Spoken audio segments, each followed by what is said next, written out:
आदाब। मुल्क के बाद में आप सबका इस्तकबाल है। मैं हूं रिजवान खान। आइए सबसे पहले नजर डालेंगे आज की सुर्खियों पर। गजा के बाद अब मिडल ईस्ट में एक और बड़ी जंग की आहट। इजराइल के खिलाफ इराकी रेसिस्टेंस कर रहा जंग की तैयारी। दिल्ली में दंगे वाले दिन मौजूद नहीं थे उमर खालिद। सुप्रीम कोर्ट में कपिल सिब्बल की दलील। आजम खां का रामपुर सांसद पर तंज 4 की इजाजत है पर नसीब सबका नहीं। अब्बास अंसारी को इलाहाबाद हाईकोर्ट से राहत। निचली अदालत की कार्रवाई पर रोक। वंदे मातरम बना बीजेपी का सियासी हथियार। महाराष्ट्र के स्कूलों में वंदे मातरम लाजमी करने पर भड़के अबू आसिम आजमी। बीजेपी ने कहा दिक्कत है तो पाकिस्तान जाइए। पीएम मोदी ने छत्तीसगढ़ के नए असेंबली का किया इफ्तिताह। बिजली जाने पर भी नहीं होगा अंधेरा। आरजेडी लीडर मीसा भारती का सीएम योगी पर हमला। बोली यूपी जाइए, बिहार में बुलडोजर की जरूरत नहीं। मोकामा हत्याकांड के बाद एक्शन में इलेक्शन कमीशन। लाइसेंसी हथियार जब्त करने की दी हिदायत। खड़गे के आरएसएस पर पाबंदी की मांग से सियासी बवाल। बीजेपी लीडरान ने खड़गे पर किया पलटवार। दिल्ली का नाम बदलकर इंद्रप्रस्थ किया जाए। बीजेपी एमपी प्रवीण खंडेलवाल ने वजीर दाखिला को लिखा खत। भारत अमेरिका डिफेंस साझेदारी पर हुआ बड़ा समझौता। कुआलालंपुर में 10 साल के लिए हुआ डिफेंस समझौता। H1B वीजा पर नजर सानी का मुतालबा। अमेरिकी कानून साजों ने की ट्रम्प से अपील। और बद से बदतर होते जा रहे हैं सूडान के हालात। लाखों की तादाद में लोग हो रहे हैं बेघर। ईरान, हमास, हूती और हिजबुल्लाह के बाद अब इजराइल की इराक के साथ बहुत बड़ी जंग होने वाली है। द क्रेडल अखबार जो मिडल ईस्ट से जुड़ी भरोसेमंद खबरों को शाये करता है, उसके हवाले से ये खबर है कि इजराइल से एक बड़ी जंग के लिए इराकी रेसिस्टेंस को ईरान बड़े लेवल पर मिलिट्री रिसोर्सेज से लैस कर रहा है। खुद इजरायली हिब्रू अखबार मारिव में ये खबर आई है, ये खबर छपी है कि इजरायली खुफिया एजेंसी इराक में बड़ा मिशन अंजाम देने का प्लान कर रही है। साथ ही इजराइल इराक पर एयर स्ट्राइक करने की तैयारी कर रहा है ताकि इराकी रेसिस्टेंस को खत्म कर सके। इस खबर से एक बार फिर ये साफ हो गया है कि इजराइल अमेरिका मिडल ईस्ट में जंग की आग भड़काए बगैर चुप नहीं रह सकते और उन्हें वहां ये बवाल मचाना ही है।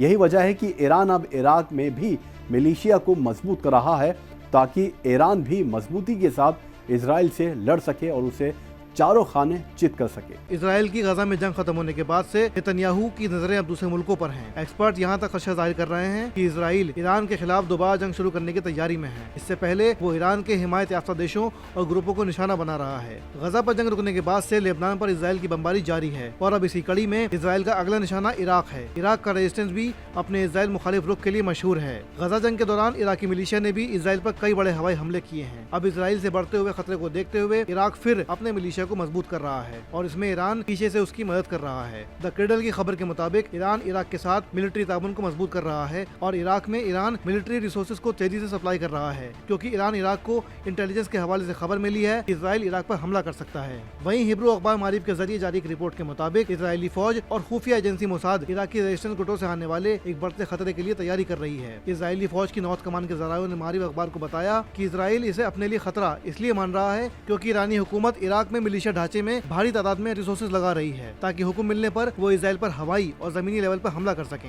रिपोर्ट में आगे कहा गया है कि हाल ही में ईरानी कुद्स बल के कमांडर इस्माइल कानी ने इराक का दौरा किया था और इराक के सीनियर मिलिशिया लीडरान से मुलाकात की थी। फौजी सोर्सेज के मुताबिक ईरान का टारगेट कोऑर्डिनेटेड मिसाइल और ड्रोन हमलों के साथ साथ जमीनी हमलों को भी मुमकिन बनाना है, जिसकी शुरुआत इराक, फिर सीरिया और फिर इजराइल के साथ साथ जॉर्डन सरहद तक होगी। ईरान इराक की जंगी तैयारियां देखकर इजराइल इतना डर गया कि उसने अपनी सिक्योरिटी टाइट करना शुरू कर दी है। खबर है कि इजराइल की ईस्टर्न सरहद पर एक सिक्योरिटी बैरियर पर काम शुरू हो गया है ताकि हमले के वक्त शहर महफूज किया जा सके। इजराइल को डर है कि उसको इराक से तगड़ा नुकसान पहुंच सकता है क्योंकि अक्टूबर 2023 में कई इराकी रेजिस्टेंस गुटों ने एक साथ मिलकर गजा जंग की शुरुआत के बाद गजा में फिलिस्तीनी रेजिस्टेंस हमास के सपोर्ट में इराक और सीरिया में अमेरिकी ठिकानों के साथ साथ इजराइल में कई ठिकानों पर ताबड़तोड़ हमले किए थे। ईरान से पिछली बार हार झेलने के बाद अब एक बार फिर इजराइल के जंग में उतारू होना ये दिखाता है कि अमेरिका इजराइल मिडल ईस्ट में अमन से नहीं जंग से काम लेना चाहते हैं। इन दोनों का बड़ा मकसद है एक्सिस ऑफ रेजिस्टेंस को खत्म करना क्योंकि अरब देशों की तरह ईरान का एक्सिस नेटवर्क ट्रंप नेतन्याहू के नाजायज कब्जे को कबूल नहीं करता बल्कि उससे लड़ता है।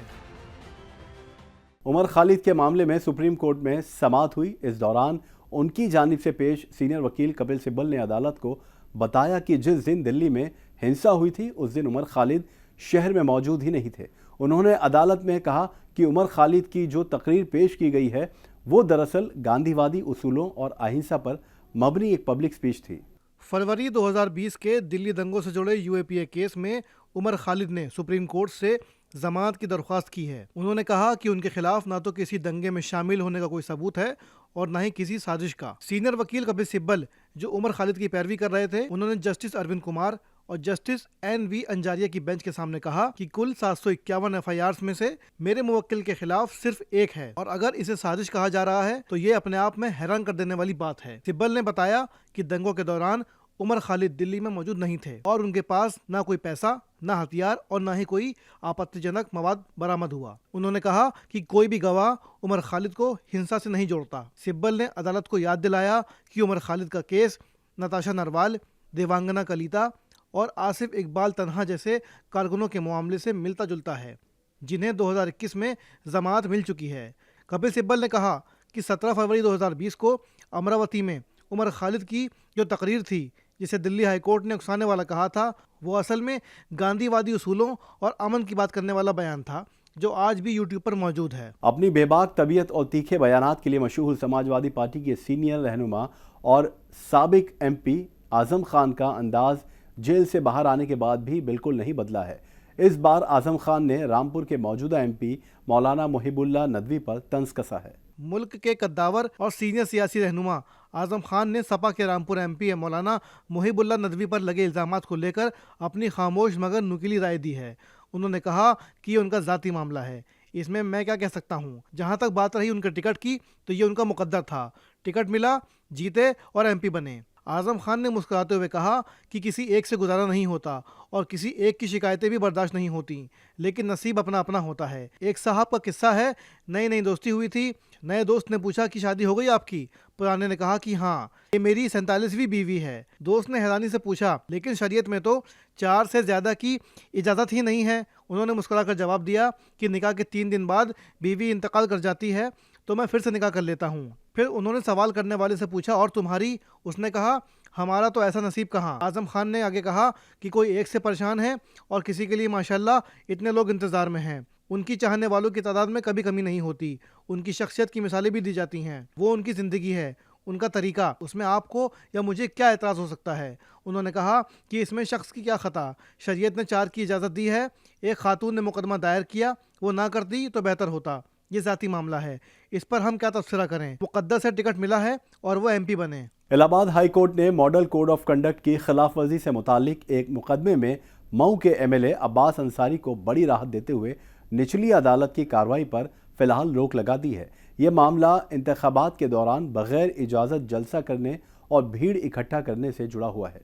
इलाहाबाद हाई कोर्ट ने कोड ऑफ कंडक्ट की खिलाफ वर्जी के इस केस में अब्बास अंसारी को राहत देते हुए कहा है कि अगली समाअत तक ज़ेरे अदालत कार्रवाई पर रोक रहेगी। अब्बास अंसारी पर इल्ज़ाम था कि उन्होंने बगैर इजाज़त बड़ी भीड़ जमा की और इंतखाबी मुहिम के दौरान कोड ऑफ कंडक्ट की खिलाफ वर्जी की। मऊ से MLA अब्बास अंसारी ने हाई कोर्ट में दरख्वास्त दाखिल कर चार्जशीट को रद्द करने की मांग की थी। ये मुकदमा मऊ जिले की कोतवाली थाने में दर्ज हुआ था। दरअसल यूपी इंतखाबात 2022 में समाजवादी पार्टी और सुहेलदेव भारतीय समाज पार्टी के दरमियान गठबंधन हुआ था और अब्बास अंसारी इस गठबंधन के उम्मीदवार थे। चुनावी मुहिम के दौरान अब्बास अंसारी ने 3 मार्च 2022 को रात 8:30 बजे पहाड़पुरा मैदान में एक इंतखाबी जलसा किया था। इस जलसे में बड़ी तादाद में लोग जमा हो गए थे। इल्ज़ाम यह है कि इस मौके पर उन्होंने इंतखाबात के बाद मऊ इंतजामिया को सबक सिखाने और हिसाब बराबर करने जैसी बात कही थी। पुलिस के मुताबिक इस जलसे के लिए अब्बास अंसारी ने इजाज़त नहीं ली थी। रैली के अगले ही दिन यानी 4 मार्च 2022 को सब इंस्पेक्टर गंगाराम बिंद ने कोतवाली थाने में अब्बास अंसारी, उनके छोटे भाई उमर अब्बास अंसारी और 150 नामालूम अफराद के खिलाफ FIR दर्ज कराई थी। इस मुकदमे की अगली समाअत 1 दिसंबर 2025 को होगी। अब्बास अंसारी की जानिब से इस केस में वकील उपेंद्र उपाध्याय ने पैरवी की। महाराष्ट्र में फडणवीस हुकूमत के हुक्म पर वंदे मातरम गाने को लाजिमी करने के फैसले ने सियासी तूफान खड़ा कर दिया है। समाजवादी पार्टी के रहनुमा इस फैसले को मजहबी आज़ादी पर हमला बता रहे हैं, जबकि BJP के रहनुमा इस पर भड़क उठे हैं और उन्होंने एतराज़ करने वालों की वफादारी पर सवाल उठाते हुए उन्हें पाकिस्तान जाने की नसीहत दी है। देवेंद्र फडणवीस की क़यादत वाली हुकूमत ने कानून को नज़रअंदाज करते हुए पूरे महाराष्ट्र में 31 अक्टूबर से 7 नवंबर तक वंदे मातरम गाने का हुक्म जारी किया है। हुकूमत के इस फैसले के खिलाफ न सिर्फ महाराष्ट्र बल्कि पूरे मुल्क में एहतजाज का माहौल है। समाजवादी पार्टी के सीनियर कायद अबू आसिम आज़मी ने इस कदम की सख्त मुखालफत करते हुए कहा है कि वंदे मातरम को लाजिम करना किसी भी कानूनी या इंसानी उसूल के तहत दुरुस्त नहीं है, क्योंकि हर मजहब की अपनी अक़ीदतें होती हैं। अबू आज़मी ने कहा कि इस्लाम में माँ का मकाम बहुत बुलंद है, लेकिन सजदा करना सिर्फ अल्लाह के लिए है, किसी और के आगे झुकना मना है। उन्होंने हुकूमत पर इल्ज़ाम लगाया कि आप लोग कोई तरक्की का काम नहीं करते, बस हिंदू मुस्लिम सियासत करके कुर्सी पर कायम रहना चाहते हैं। ये हुकूमत हमेशा मुसलमानों को भड़काने वाले मुद्दे तलाश करती रहती है। अबू आसिम आज़मी के इस बयान पर बीजेपी भड़क उठी। महाराष्ट्र बीजेपी के मीडिया इंचार्ज नवनाथ बान ने धमकी के लहजे में कहा कि अगर अबू आसिम आज़मी को वंदे मातरम से एलर्जी है तो वो पाकिस्तान या किसी और मुल्क चले जाएं। अगर वो हिंदुस्तान में रहना चाहते हैं तो उन्हें वंदे मातरम का एहतराम करना होगा। छत्तीसगढ़ रियासत की तश्कील के दौरान रायपुर के एक प्राइवेट स्कूल के ऑडिटोरियम से शुरू हुआ असेंबली का सफ़र 25 साल बाद अब 51 एकड़ में फैला है और एक बड़ी इमारत तक पहुंच गया है, जिसका आज वज़ीर आज़म नरेंद्र मोदी ने इफ्तिताह किया। वज़ीर आज़म मोदी ने इस दौरान असेंबली की नई इमारत में साबिक वज़ीर आज़म अटल बिहारी वाजपेयी के मुजस्समे की नकाब कुशाई की। इंतज़ामिया ने बताया कि नया रायपुर अटल नगर में वजारत के करीब तामीर होने वाली असेंबली इमारत अपनी शानदार, जदीद और माहौल के अनुकूल इमारत के लिए जाना जाएगा। उन्होंने कहा कि 51 एकड़ में फैली और 324 करोड़ रुपए की लागत से बनी नई असेंबली इमारत सिर्फ एक इमारत नहीं है, बल्कि छत्तीसगढ़ की सकाफती पहचान और जदीद इम्तिज़ाज़ का नमूना है। इंतज़ामिया ने बताया कि इमारत रिवायती आर्ट और जदीद इंजीनियरिंग की मिलावट से तैयार की गई है। बिहार में इंतखाबी माहौल गर्माता जा रहा है और लीडरों के बयान अब और ज़्यादा तीखे होते जा रहे हैं। आज हाजीपुर में आरजेडी की सीनियर लीडर और राज्यसभा एमपी मीसा भारती ने उत्तर प्रदेश के वजीर आला योगी आदित्यनाथ और एनडीए गठबंधन पर जमकर निशाना लगाया। आरजेडी लीडर मीसा भारती ने योगी आदित्यनाथ की बिहार में हुई रैली पर रद्द-ए-अमल जाहिर किया।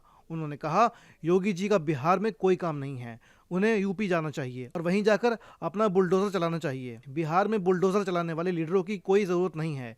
यहाँ के लोग अमन और भाईचारे में यकीन रखते हैं। मीसा भारती ने आगे कहा कि बिहार की आवाम अब जाग चुकी है और जो लीडर डर और दमन की सियासत करना चाहते हैं उन्हें इस बार करारा जवाब मिलेगा।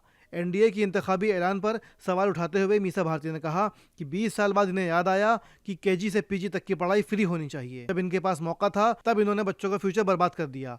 आज जब इंतखाब सामने हैं तब आवाम को बहकाने के लिए नए वादे किए जा रहे हैं। उन्होंने कहा कि बिहार की आवाम अब वादों पर नहीं काम पर भरोसा करेगी। मीसा भारती ने आगे कहा कि इस बार बिहार की आवाम तब्दीली के मूड में है। उन्होंने यकीन के साथ कहा कि अब बिहार में नौजवानों की हुकूमत बनेगी, तेजस्वी यादव वजीर आला बनेंगे और महागठबंधन सत्ता हासिल करेगा। बिहार के मोकामा कत्ल के बाद इलेक्शन कमीशन हरकत में आ गया है। कमीशन ने अफसरान को लॉ एंड ऑर्डर सख्ती से नाफिज करने और हथियारों को जमा कराने का टास्क दिया है। कमीशन ने बिहार में सभी लाइसेंसी हथियार जमा कराने और गैर कानूनी हथियारों की बरामद करने की सख्त हिदायत दी है।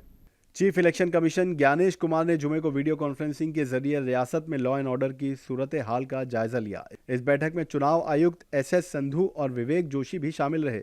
इस दौरान सीईसी ने रियासत में अमन इंतखाबात के लिए सख्ती से गाइडलाइंस पर अमल करने की हिदायत दी। इलेक्शन कमीशन ने कहा कि बिहार में कोड ऑफ कंडक्ट सख्ती से नाफिज करने की हिदायत दी है और रियासत की सरहदों पर निगरानी रखने, समाजी दुश्मन अनासिर और अफवाह फैलाने वालों पर नजर रखने और इसके साथ सख्त कार्रवाई के हुक्म भी दिए। आयुक्त ने कहा कि रियासत के हसास व अहम पोलिंग बूथ पर हिफाजत के खास इंतजाम किए जाएं। कांग्रेस सदर मल्लिकार्जुन खड़गे के आरएसएस पर पाबंदी लगाने की वकालत करने वाले बयान से सियासी बवाल मच गया है। बीजेपी ने इस बयान को जमहूरियत मुखालिफ बताया और साथ ही कांग्रेस पर झूठ और खुशामद की सियासत का इल्जाम भी लगाया। दरअसल मल्लिकार्जुन खड़गे ने एक्स पर लिखा था, हाल ही में एनसीईआरटी की 3 किताबों से गांधी जी, गोडसे, आरएसएस और 2002 के गुजरात दंगों से जुड़े चैप्टर हटा दिए गए हैं। मोदी सरकार हमेशा झूठ को सच बनाने की कोशिश में लगी रहती है, जिससे उनकी मंशा साफ झलकती है। खड़गे के इस बयान के बाद बीजेपी लीडरान ने सख्त रद्द-ए-अमल का इजहार किया। मरकजी वजीर तालीम धर्मेंद्र प्रधान ने कहा, इमरजेंसी से लेकर आज तक कांग्रेस पार्टी की दमनकारी सोच में कोई तब्दीली नहीं आई। मल्लिकार्जुन खड़गे का आरएसएस पर बैन लगाने का बयान जमहूरियत मुखालिफ सोच की मिसाल है। उन्होंने आगे कहा, कांग्रेस हमेशा सरदार पटेल की विरासत को नजरअंदाज करती रही है और अब उनके नाम का इस्तेमाल कर आरएसएस जैसे राष्ट्र सेवी तंजीम पर झूठ फैलाया जा रहा है। जिन लोगों ने पहले सत्ता बचाने के लिए संघ पर बैन लगाया था, वो अब फिर से वही जहनियत दिखा रहे हैं। बीजेपी एमपी प्रवीण खंडेलवाल ने वजीर दाखिला अमित शाह को एक खत लिखा है, जिसमें उन्होंने दिल्ली का नाम बदलकर इंद्रप्रस्थ रखने का मुतालबा किया है। इसके साथ ही उन्होंने पुरानी दिल्ली रेलवे स्टेशन का नाम इंद्रप्रस्थ जंक्शन और आईजीआई एयरपोर्ट का नाम इंद्रप्रस्थ एयरपोर्ट रखने की भी दरख्वास्त की है। दिल्ली का नाम इंद्रप्रस्थ रखने की ये मांग चांदनी चौक से बीजेपी एमपी प्रवीण खंडेलवाल की जानिब से की गई है। उन्होंने इस सिलसिले में अमित शाह को बाकायदा एक तफसीली खत भेजा है। खंडेलवाल का कहना है कि भारत की राजधानी दिल्ली को उसके तारीखी, तहजीबी और सकाफती वजूद से जोड़ते हुए इंद्रप्रस्थ नाम दिया जाना चाहिए। उनका कहना है कि दिल्ली का इतिहास सिर्फ हजारों साल पुराना नहीं, बल्कि ये हिंदुस्तानी तहजीब की रूह है। वो शहर जो पांडवों ने बसाया था और जिसे इंद्रप्रस्थ कहा गया। आज दिल्ली का स्थापना दिवस मनाया जा रहा है। 1 नवंबर 1956 को दिल्ली को राज्य पुनर्गठन कानून के तहत मरकजी हुकूमत के जेर इंतजाम इलाका करार दिया गया था। इसी मौके पर खंडेलवाल ने अमित शाह से गुजारिश की है कि दिल्ली के नाम की तब्दीली के साथ पुरानी दिल्ली रेलवे स्टेशन और इंदिरा गांधी एयरपोर्ट का नाम भी बदला जाना चाहिए और शहर के किसी अहम मुकाम पर पांडवों की पुरशान व शानदार मूर्तियां तामीर की जाएं। भारत और अमेरिका ने 10 साल के एक डिफेंस समझौते पर दस्तखत किए हैं। वजीर दिफा राजनाथ सिंह ने इसे दोनों देशों के बीच बढ़ते स्ट्रेटेजिक कन्वर्जेंस की अलामत बताया, जबकि वॉशिंगटन ने एक आज़ाद और खुले हिंद प्रशांत इलाके के लिए नई दिल्ली के साथ मिलकर काम करने के अज़्म का इजहार किया। वजीर दिफा राजनाथ सिंह ने कुआलालंपुर में मुनक्किद 12वें ASEAN defence minister meeting plus के दौरान अमेरिकी हम मनसब पीट हेक्सेस से मुलाकात की। दोनों के बीच ये बैठक बेहद अहम मानी जा रही है, क्योंकि दोनों मुल्कों ने अगले 10 साल के लिए Bharat America major defence partnership का फ्रेमवर्क तैयार किया। भारत और अमेरिका के बीच ये समझौता दोनों मुल्कों के बीच दिफाई कोऑपरेशन को नई ऊंचाइयों पर ले जाएगा। दोनों लीडरान ने दो तरफा दिफाई कोऑपरेशन में लगातार पेशरफ्त की तारीफ की और इसके सभी पहलुओं पर आपसी फायदेमंद साझेदारी को और मजबूत करने के अपने अज़्म को दोहराया। अमेरिकी लॉमेकर्स ने सदर डोनाल्ड ट्रंप से अपील की है कि वो H-1B वीजा को लेकर जारी अपने हुक्म पर दोबारा गौर करें, जिसमें $1 लाख अमेरिकी फीस भी शामिल है। अमेरिकी वफ्द नुमाइंदे जिमी पनेटा के साथ ही कांग्रेस अरकान अमी बेरा, सालूद कारवजाल और जूली जॉनसन ने ट्रंप को खत लिखा। कानून साजों ने H-1B वीजा प्रोग्राम को लेकर ट्रंप की कुछ गैर माइग्रेंट कामगारों के दाखिले पर पाबंदी के ऐलान पर तशवीश जताई, जिसके तहत दूसरी पाबंदियों के अलावा नए एप्लीकेंट्स पर $1 लाख अमेरिकी की फीस आयद की गई है। हाल ही में भारत गए वफ्द के अरकान ने कहा, हम न सिर्फ अमेरिकी इकोनॉमी, कौमी सलामती, बल्कि भारत के साथ हमारे रिश्तों पर भारतीय अमेरिकी कम्युनिटीज के लिए भी H-1B प्रोग्राम की अहमियत को समझते हैं। उन्होंने कहा, हम आपसे एहतराम के साथ ये अपील करते हैं कि आप 19 सितंबर के ऐलान को मुलतवी करें। पाकिस्तानी फौज के जनरल अपनी ही आवाम को बरगलाने के लिए एक से एक प्रोपेगेंडा फैलाते रहे हैं।